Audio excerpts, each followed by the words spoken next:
Hello students, आज की video में हम आपसे बात करेंगे फॉर्म्स डिसोल्यूशन के बारे में। जब बैलेंस शीट आपको प्रोवाइडेड ना हो तो उस कंडीशन में हमको क्वेश्चन को कैसे अटेम्प्ट करना है। दिया हुआ है element are partner in a firm sharing ratio 3:3:4।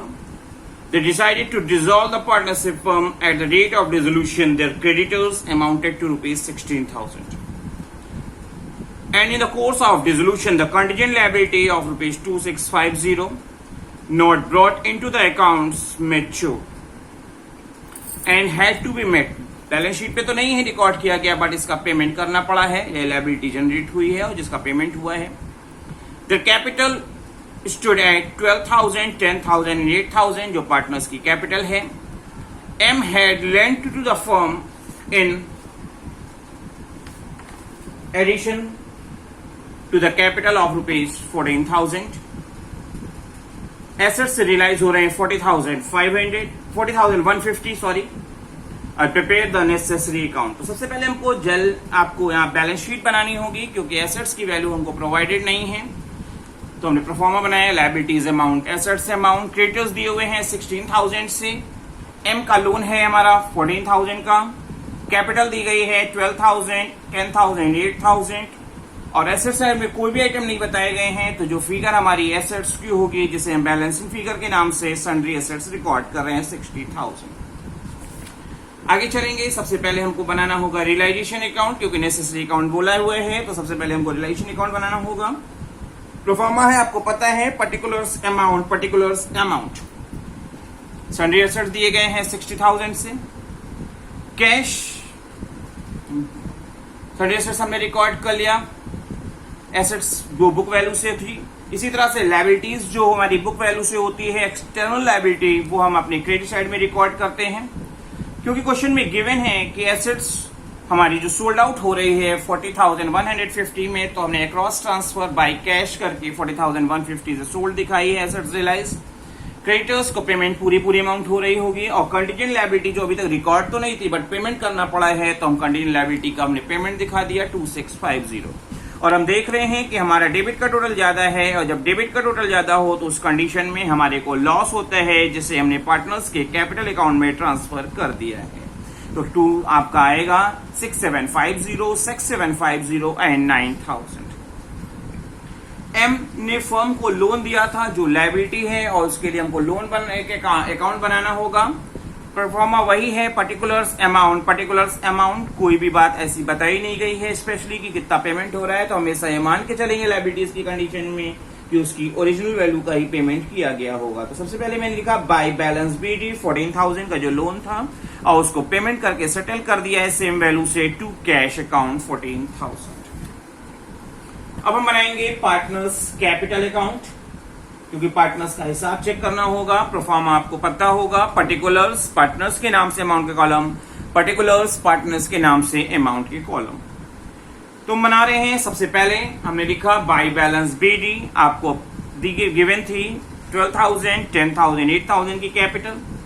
Relation से लॉस हो रहा था, उसको डेबिट साइड में ट्रांसफर करेंगे, और 6750 एंड 9,000 रिकॉर्ड हुए। और अब हम देखेंगे कि इधर का टोटल ज्यादा है। अगर क्रेडिट का टोटल ज्यादा होगा तो पेमेंट होगा, और डेबिट का ज्यादा होगा तो पार्टनर को कैपिटल लानी होगी।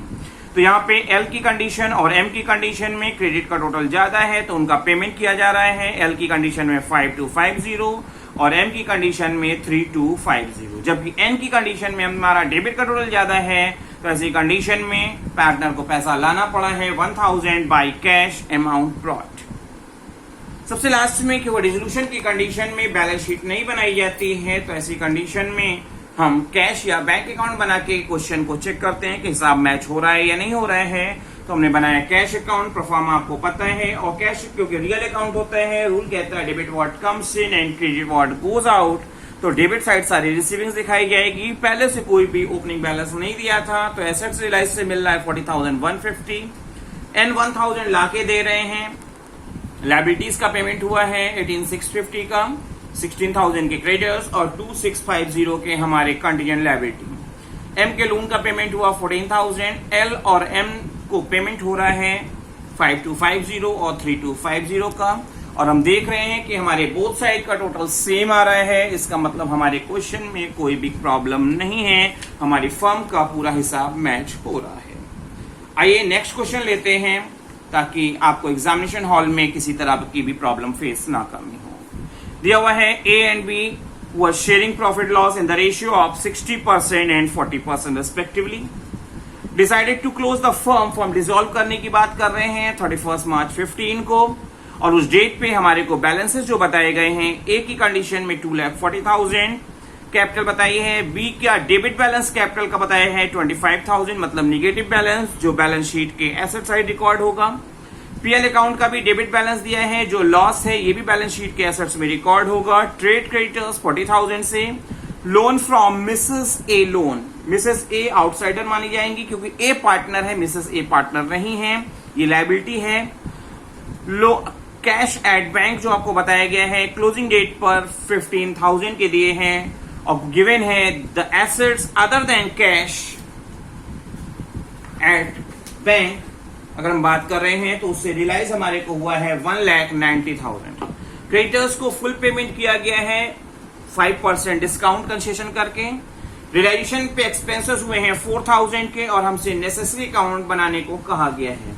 क्वेश्चन में गिवन है कि ये एज्यूम कर मान के चल रहे हैं कि ऑल द पार्टनर्स और सॉल्वेंट, ऑल द पार्टनर्स और सॉल्वेंट अगर वर्ड ना लिखा होता तो उस कंडीशन में भी हम सॉल्वेंट ही मानते, जब तक कि ये आपसे बताया ना गया हो कि कोई पार्टनर इंसॉल्वेंट हो गया है। हमेशा पॉजिटिव अप्रोच रखते हुए हम सॉल्वेंट मान के ही क्वेश्चन करते हैं। इसका मतलब ये होता है कि किसी पार्टनर की अगर डेफिसिट आएगी तो वो पार्टनर पैसा ला के देगा, और किसी पार्टनर की अगर डेफिसिट नहीं आती है तो वो पैसा मतलब पेमेंट निकलता है तो पैसा ले जाएगा। ऐसी सिचुएशन हो मतलब नॉर्मल सिचुएशन वो हैंडल कर पाएगा। तो सबसे पहले हमको बैलेंस शीट बनाना होगा, क्योंकि बैलेंस शीट क्योंकि हमको दी नहीं गई है। प्रोफॉर्म आपको पता है, liabilities amount, assets amount, creditors 40,000 के दिए थे, loan from Mrs A loan, A की कैपिटल बताई गई है 2,40,000, बैंक बैलेंस बताया गया है क्लोजिंग डेट पे 15,000 का जो एसेट्स में रिकॉर्ड होगा। बी की कैपिटल का डेबिट बैलेंस है तो एसेट साइड आ रहा है। पीएल अकाउंट का डेबिट बैलेंस 30,000 हमने रिकॉर्ड किया है, और हम देख रहे हैं कि अभी भी एसेट्स लायबिलिटी साइड का टोटल ज्यादा है और एसेट्स का कम है, तो डिफरेंस फिगर हमारी जो होगी वो सन्ड्री एसेट्स के नाम से रिकॉर्ड की जाएगी, जो आ रही है 2,30,000, और ब्रैकेट में मैंने लिख दिया है बैलेंसिंग फिगर। बैलेंस शीट बन गई। अब हमको बनाना होगा रियलाइजेशन अकाउंट, क्योंकि सारे अकाउंट बनाने के लिए बोला है। रियलाइजेशन अकाउंट बनाने के लिए सबसे पहले हम बनाएंगे प्रोफॉर्मा जो है पर्टिकुलर्स अमाउंट, पर्टिकुलर्स अमाउंट। सबसे पहले हमको लिखना चाहिए जो भी हमारी एसेट्स हो कैश और बैंक को छोड़कर, बुक वैल्यू से हम डेबिट साइड रिकॉर्ड कर देते हैं जो हमने दिखाया है 2,30,000 से, और जो भी लायबिलिटीज होती है वो हम क्रेडिट साइड में उसकी बुक वैल्यू से रिकॉर्ड करते हैं। हमने क्रेडिटर्स और loan from Mrs A loan record कर दिया है। अब लोन के लिए आपको याद रखना होगा कि इंटरनल लोन अगर पार्टनर का है, पार्टनर का लोन है, तो उसको यहाँ रिकॉर्ड ना करके उसके लिए हम अलग से लोन अकाउंट मेंटेन करते हैं। क्योंकि मिसेस ए पार्टनर नहीं है, आउटसाइडर है, तो उनके लिए हम रिलेशन अकाउंट से सेटलमेंट कर देंगे। पर अगर पार्टनर का लोन है तो पार्टनर के लोन को रिलेशन अकाउंट में रिकॉर्ड ना करने की जगह पे हम उसके लिए लोन अकाउंट अलग से मेंटेन करते हैं। हम देख रहे हैं एसेट से रिलाइज हुआ है 1,90,000। क्रेडिटर्स को पेमेंट 5% कम किया गया है, तो 40,000 का 95% पेमेंट हुआ होगा 38,000। इसी तरह से लोन फ्रॉम मिसेस लोन का जो है ए का वो भी 95% डिस्काउंट है, क्योंकि लायबिलिटी के लिए लिखा हुआ था कि जो भी लायबिलिटी है उसका कम पेमेंट होगा 5%, तो 19,000 पेमेंट हो रहे हैं। रियलाइजेशन पे एक्सपेंस हो रहे हैं 4,000, और ये सारी चीजें को करने के बाद हमारा डेबिट का टोटल ज्यादा आ रहे हैं। और आपको पता है कि जब डेबिट का टोटल ज्यादा हो तो उस कंडीशन में हमारे फर्म को लॉस होता है, रिलेशन पे लॉस है, जो पार्टनर्स के कैपिटल अकाउंट में उनके रेशियो में ट्रांसफर कर दिया जाता है। तो हमने ट्रांसफर किया तो ए के शेयर में आएंगे 24,600 और बी के शेयर में आएंगे 16,400। अब हम बनाएंगे पार्टनर्स कैपिटल अकाउंट। प्रोफॉर्मा सबसे पहले बना लें particulars A B, particulars A B. A की कंडीशन में ओपनिंग बैलेंस 2,40,000 का दिया हुआ था जो पॉजिटिव बैलेंस था, और जबकि बी की कंडीशन में डेबिट बैलेंस दिया था जिसको हमको डेबिट साइड में टू बैलेंस बीडी के नाम से रिकॉर्ड करना होगा। पीएल दिए हुए थे जो अनडिस्ट्रीब्यूटेड लॉस थे, उस कंडीशन में हमने उसको डेबिट साइड में रिकॉर्ड किया है। अगर लायबिलिटी साइड होता तो क्रेडिट साइड हम रिकॉर्ड करते। रिलेशन से लॉस हुआ था, लॉस फिर डेबिट में मैंने रिकॉर्ड किया है रिलेशन के नाम से, और देख रहे हैं कि एक का क्रेडिट का टोटल ज्यादा अभी भी आ रहा है। ऐसी कंडीशन में उनका पेमेंट होगा 1,97,400, तो मैंने लिख दिया है टू बैंक, आपके समझने के लिए फाइनली पेड। बी की कंडीशन में डेबिट का टोटल ज्यादा है तो उनको पैसा लाना होगा, और वो बाई बैंक करके पैसा 53,400 रुपीज फर्म में ला रहे हैं। सबसे लास्ट में रेजोल्यूशन की कंडीशन में हम बनाते हैं कैश या बैंक अकाउंट। तो कैश अकाउंट में देख रहे हैं सबसे पहले हमारे पास ओपनिंग बैलेंस 15,000 के पड़े हुए हैं। रिसीविंग हमको रियलाइजेशन फ्रॉम एसेट से हो रही है, टू रियलाइजेशन के नाम से दिखा दिया। बी कैपिटल के नाम से जो पैसा ला रहे थे वो रिकॉर्ड कर लिए, ये केवल रिसीविंग है। और जो पेमेंट हम कर रहे हैं, क्रेडिटर्स का पेमेंट हो रहा है, मिसेस ए लोन पेमेंट हो रहा है, रियलाइजेशन एक्सपेंस का पेमेंट हो रहा है, और ए का जो फाइनल पेमेंट निकल रहा है उसका हमने पेमेंट कर रहे हैं। और देख रहे हैं कि हमारे दोनों साइड का टोटल सेम आ रहा है। दोनों साइड का टोटल सेम आने का मतलब होता है कि क्वेश्चन में कोई भी प्रॉब्लम नहीं है, फर्म का पूरा हिसाब मैच हो रहा है। आइए एक और क्वेश्चन लेते हैं। दिया हुआ है LMNR partner, international partnership firm, जिनका शेयरिंग रेशियो 4:3 का था। कैपिटल की पोजीशन 60,000, 40,000 और 30,000 बताई गई है। फर्म डिसॉल्व हो रही है 30 जून 2018 को। ये कैपिटल आपको ओपनिंग बताई है क्योंकि ओपनिंग डेट पे है, और क्लोजिंग 30 जून को जो क्लोज हो रही है ये क्लोजिंग डेट बताई है। उस डेट पे हमारे पास bank balance 7,000, debtors 40,000, bills receivable 5,500, stock 43,000, furniture 2,500 के बताए गए हैं, और क्रेडिटर्स की पोजीशन और बिल्स पेबल पोजीशन 15,000 एंड 5,000 बताई है। एल ने डेटर्स को टेक ओवर किया है 25% कम पे, एंड लायबिलिटी जो टेक ओवर की है क्रेडिटर्स को पेमेंट करने की, वो भी एल ने टेक ओवर की है। एम ने स्टॉक टेक ओवर किया है 13,000 में, एन ने बिल्स रिसीवेबल्स को 5,000 में टेक ओवर किया है, और फर्नीचर को 12% कम पे टेक ओवर किया है। बिल्स पेबल जो ड्यू थे वो 2 महीने के बाद उनको 18% पर एनम की रेट से रिबेट लेके कंसेशनल पेमेंट कर दिया गया है। इंटरेस्ट 10% की रेट से पर एनम की रेट से ईच पार्टनर को कैपिटल को देने की बात कही गई है, और आपसे कहा गया है कि रियलाइजेशन अकाउंट, कैपिटल अकाउंट और बैंक अकाउंट हमको यहाँ पे मेंटेन करना है। क्योंकि बैलेंस शीट पहले से दी नहीं गई थी तो सबसे पहले तो हमको बैलेंस शीट बनानी होगी, जो क्वेश्चन में भले ही नहीं लिखा है बट हमको सबसे पहले बैलेंस शीट मेंटेन करनी होगी। परफॉर्म आपको पता है, liabilities amount, assets amount, creditors लिख दिया मैंने लायबिलिटी साइड, बिल्स पेबल लिख दिया, कैपिटल की जो पोजीशन बताई थी लिख दिया है, bank balance, debtors, bills receivable, stock, furniture हमने रिकॉर्ड कर लिया। उसके बाद भी हमारे दोनों साइड के टोटल सेम नहीं आ रहे हैं, इसका बैलेंस शीट में दोनों साइड का टोटल सेम होना चाहिए, इसलिए जो बैलेंसिंग फिगर जो आ रही है वो मैंने पीएल के नाम से रिकॉर्ड कर लिया है, जो 52,000, जो कहीं ना कहीं हमारे को लॉस को इंडिकेट कर रही है। फर्स्टली मैं आपको बता दूं, क्योंकि फर्म ऑलरेडी लॉस में है, ऐसी कंडीशन में इंटरेस्ट ऑन कैपिटल हमारे पार्टनर्स को प्रोवाइड करने की कोई भी जरूरत नहीं है, क्योंकि इंटरेस्ट ऑन कैपिटल जो दिया जाता है वो हमेशा प्रॉफिट होने की कंडीशन में प्रोवाइड किया जाता है। अब हम बनाएंगे रियलाइजेशन अकाउंट। रियलाइजेशन अकाउंट की बात करेंगे तो प्रोफार्मा बनाना होगा सबसे पहले, पर्टिकुलर्स अमाउंट, डेटर्स दिए हुए हैं जिसकी बुक सबसे पहले हमने जो एसेट्स हैं उनको बुक वैल्यू से रिकॉर्ड कर दिया। तो डेटर्स थे 40,000 के, बिल्स रिसीवेबल थे 5,500, स्टॉक 43,000, फर्नीचर 2,500। ये सारी एसेट्स कैश और बैंक को छोड़कर उनको बुक वैल्यू से हम रिकॉर्ड कर देते हैं।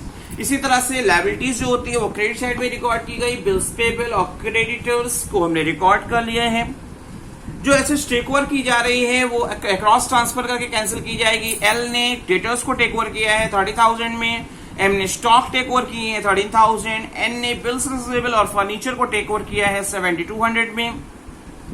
एल ने क्रेडिटर की लायबिलिटी टेक ओवर की थी, वैल्यू नहीं बताई थी तो ओरिजिनल वैल्यू पे ले रहे होंगे 15,000, और बिल्स पेबल जो थे वो 18% पर एनम की रेट से 2 मंथ्स के रिबेट को लेकर हमने 4,850 का पेमेंट कर दिया है, टू बैंक के नाम से हमने इसे रिकॉर्ड किया है। अब हम बनाएंगे पार्टनर्स का कैपिटल अकाउंट। पहले प्रोफार्मा बनाना होगा, particulars LMN, particulars LMN। Opening capital दी गई है 60,000, 40,000 एंड 30,000। जब पार्टनर लायबिलिटीज टेक ओवर करता है तो उसे पार्टनर्स कैपिटल अकाउंट के क्रेडिट में ट्रांसफर करते हैं। तो मैंने बाय रियलाइजेशन क्रेडिटर्स टेकन कर रहे थे एल, तो मैंने 15,000 से रिकॉर्ड किया है, और एसेट्स टेकन की कंडीशन में उसे डेबिट साइड रिकॉर्ड किया जाता है। To realisation 30,000, 13,000 and 7,200। Undistributed profit था, उसको बांट दिया पीएल के नाम से 20,800, 15,600 एंड 15,600। रियलाइजेशन में हमारे को लॉस हुए थे, वो भी डेबिट साइड ट्रांसफर हुए हैं। और अब हम देखेंगे क्रेडिट का टोटल ज्यादा है या डेबिट का ज्यादा है। तो एल की कंडीशन में क्रेडिट का टोटल ज्यादा था तो उनको पेमेंट किया गया है 2 बैंक करके 7,940 का, और एम एन की कंडीशन में डेबिट का ज्यादा है तो वो पैसा ला के दे रहे हैं 795 रुपीज एम की कंडीशन में, और एन की कंडीशन में 4,995। सबसे लास्ट में हमको बनाना होगा कैश या बैंक अकाउंट। तो यहाँ पे बैंक अकाउंट बन रहा है, और मैंने क्योंकि आपको बोला था इंटरेस्ट ऑन कैपिटल पार्टनर्स को अलाउ नहीं किया जाएगा, वो मैंने लिख दिया है। Interest on capital will not be allowed here because firm is already in loss. Profit होने की कंडीशन में ही इंटरेस्ट ऑन कैपिटल पार्टनर्स को प्रोवाइड किया जाता है, या स्पेशली क्वेश्चन में मेंशन कर दिया हो कि लॉस की कंडीशन में भी देना है, तभी इंटरेस्ट ऑन कैपिटल लॉस में दिया जाता है। तो अब हम बनाएंगे बैंक अकाउंट। प्रोफार्मा आपको पता है, पर्टिकुलर्स अमाउंट। वो पहले से बैलेंस था 7,000 का, एम और एन कैपिटल लाके दे रहे हैं 795, 4,995। बिल्स पेबल के पेमेंट किए जा रहे हैं 4,850, और एल को पेमेंट जो निकल रहा था 7,940 का हमने पेमेंट किया, और हम देख रहे हैं कि हमारा दोनों साइड का टोटल इक्वल आ रहा है। इसका मतलब है कि फर्म का पूरा हिसाब मिल रहा है और फर्म के हिसाब में कोई भी प्रॉब्लम नहीं है। सबसे लास्ट में एक वीडियो हम ऐड कर रहे हैं, और इसी वीडियो के साथ हम अपने कुछ वीडियो को क्लोज करेंगे इसी क्वेश्चन के साथ। एबीसी दिए हुए हैं, पार्टनर हैं, और इनकी शेयरिंग रेशियो जो बताई गई है 3:2:1। इनकी कंबाइंड कैपिटल एबीसी की जो बताई है वो 96,000 बताई है, और जिनका शेयरिंग रेशियो है आपके प्रॉफिट शेयरिंग रेशियो के हिसाब से ये शेयर आउट कर लेंगे। दे वर entitled 10% per annum interest on capital के लिए वो इंटाइटल्ड हैं, और प्रॉफिट जो दिया हुआ है before allowing interest on capital 39,600। इसका मतलब है हमको पहले पीएल एप्रोप्रिएशन अकाउंट बनाना होगा, क्योंकि इंटरेस्ट ऑन कैपिटल को बिना दिए हुए प्रॉफिट जो होगा वो अनडिस्ट्रीब्यूटेड प्रॉफिट नहीं होगा। सबसे पहले हम उसको बनाएंगे। इन लोगों ने एबीसी ने फॉर्म से विड्रॉ किया है 10,000, 7,500 and 6,000 rupees during the year लिखा है, ड्रॉइंग्स हैं। They decided to dissolve the firm on 31 March 18। Creditors उस डेट को जो थे 50,000 के थे। इसके अलावा A had given a loan, 5,000 का लोन दिया हुआ है फर्म को। आपको there were liabilities amounting to ₹12,000 की जो बुक्स में रिकॉर्ड नहीं है। उसके अलावा जिसको हमको क्या करना होगा, पेमेंट करना होगा। ये अनरिकॉर्डेड लायबिलिटी है जिसका पेमेंट हो रहा है, और एसेट से रियलाइज हो रहे हैं 1,20,000। क्रेडिटर्स 40,000 के थे जिसे टेकन ओवर ए ने किया है 36,000 रुपीज में। बैलेंस ऑफ क्रेडिटर्स का जो पेमेंट हो रहा है वो 5% कम पे हो रहा है। सबसे हमको नेसेसरी अकाउंट बनाने हैं, तो सबसे पहले हमको बनाना होगा पीएल एप्रोप्रिएशन, क्योंकि before allowing interest on capital हमारे को प्रॉफिट दिया हुआ था। तो पीएल एप्रोप्रिएशन हम बना रहे हैं पर्टिकुलर्स अमाउंट। हमारे को पहले से प्रॉफिट जो आ रहा है पीएल अकाउंट से ट्रांसफर होके 39,600। हमको इंटरेस्ट ऑन कैपिटल देना होगा 10% की रेट से बोला है। फर्म की टोटल कैपिटल जो बताई गई थी वो बताई गई थी हमारी 96,000 पार्टनर्स की, जिसका रेशियो के हिसाब से 3:2:1 के हिसाब से एलोकेशन होना है, वो उनका शेयरिंग रेशियो है, और उसी शेयरिंग रेशियो के हिसाब से उनकी कैपिटल है। तो ए की कैपिटल 96,000 का 3/6 48,000 होगी, बी की 96,000 इंटू 2/6 32,000 होगी, और सी की 96,000 इंटू 1/6 16,000 होगी, जिसका 10% हमारा इंटरेस्ट ऑन कैपिटल 4,800, 3,200 और 1,600 होनी चाहिए। तो इंटरेस्ट ऑन कैपिटल इतना कैंसिल हो जाएगा इस प्रॉफिट में से, और रेस्ट ऑफ अमाउंट जो होगी वो हमारे पार्टनर्स का डिविजिबल प्रॉफिट होगा जो पार्टनर्स को ट्रांसफर कर दिया जाएगा। मैंने लिखा to profit transfer ABC 15,000, 10,000 and 5,000। अब हम बनाएंगे बैलेंस शीट। कॉलम आपको पता है liabilities amount, assets amount. Creditors दिए हुए थे 50,000 के, ए का लोन था। ए की कैपिटल 48,000 ओपनिंग बताई थी जिसमें इंटरेस्ट ऑन कैपिटल ऐड होगा। नेट प्रॉफिट ऐड होगा और ड्राइंग्स माइनस करने के बाद 57,800। इसी तरह से बी से, क्योंकि ये सारी जो कैपिटल तीनों की बताई गई थी वो ओपनिंग कैपिटल बताई गई थी, तो क्लोजिंग डेट पे हमारी बैलेंस शीट के अकॉर्डिंग इतनी कैपिटल बी की होनी चाहिए और सी की 16600। और आपका एसेट्स इक्वल टू लायबिलिटीज होती है और एसेट्स की वैल्यू नहीं दी है, ऐसी कंडीशन में पूरी फिगर बैलेंसिंग फिगर हमारी सन्ड्री एसेट्स होगी जो 167,100 से रिकॉर्ड की जाएगी। अब हम बनाएंगे रियलाइजेशन अकाउंट।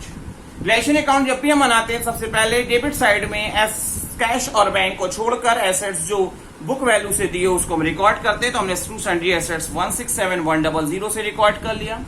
क्रेडिटर्स हमारे को जो दिए थे ओरिजिनल वैल्यू से क्रेडिट में हमने रिकॉर्ड कर ली, इसके अलावा कोई लायबिलिटी है नहीं। एसेट्स जो रियलाइज हो रहा है बाई कैश करके एसेट्स रियलाइज हमने आपके समझने के लिए लिख दिया है 1,20,000।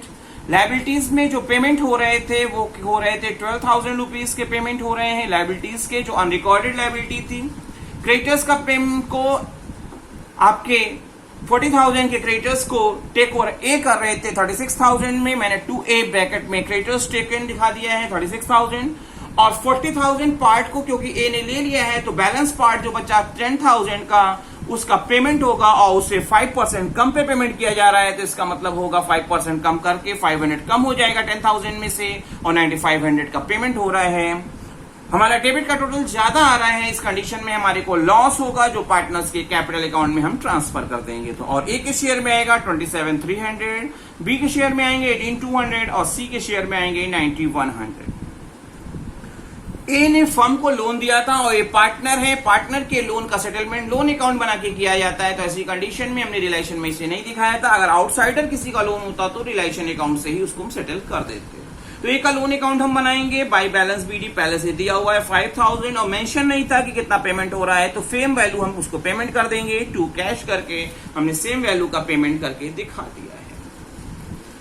अब हम बनाएंगे पार्टनर्स का कैपिटल अकाउंट और कैश अकाउंट। तो सबसे पहले पार्टनर्स के कैपिटल अकाउंट को बना रहे हैं, प्रोफार्मा होगा particulars ABC, particulars ABC। Opening capital जो हमारी आ रही ओपनिंग क्या, जिस डेट को हमारी बैलेंस शीट बनी उस डेट पे हमारी कैपिटल की पोजीशन 57,800, 37,700 और 16600। रिलेशन से लॉस हुआ था, ट्रांसफर कर दिया और हम देखेंगे जिसका पेमेंट आ रहा है तो उसको पेमेंट करेंगे। तो हमारे को देख रहे हैं ए ने क्रेडिटर्स को टेक ओवर किया था, उसको बाय रिलेशन के नाम से हमने रिकॉर्ड कर लिया है और हम देख रहे हैं किसका टोटल ज्यादा आ रहा है, क्रेडिट का और किसका डेबिट का। तो हमारे तीनों पार्टनर्स का क्रेडिट का टोटल ज्यादा है तो उनको पेमेंट होगा, हमने टू कैश करके ABC तीनों का पेमेंट 66,500, 19,500 एंड 7,500 से रिकॉर्ड कर दिया है। सबसे लास्ट में क्वेश्चन में अगर हम जो करते हैं वो कैश या बैंक अकाउंट बनाते हैं, क्योंकि डिसोल्यूशन की कंडीशन में बैलेंस शीट नहीं बनती, फर्म खत्म हो जाती है, डिसॉल्व हो जाती है। तो सर हमारे पास पहले से कोई कैश बैलेंस या बैंक बैलेंस नहीं बताया था, हमको जो पैसा मिल रहा है वो रियलाइजेशन ऑफ एसेट से मिल रहा है, मैंने दिखा दिया। और पेमेंट हम कर रहे हैं 12,000 के अनरिकॉर्डेड लायबिलिटी का, क्रेडिटर्स के 9,500, ए के लोन के 5,000 और ABC का जो पेमेंट आ रहा था उसका हमने पेमेंट कर दिया है। और हम देख रहे हैं कि हमारा पूरा हिसाब दोनों साइड का मैच हो रहा है, इसका मतलब हमारे क्वेश्चन में कोई भी प्रॉब्लम नहीं है। होपफुली आपको ये पूरा वीडियो अच्छे से समझ में आया होगा।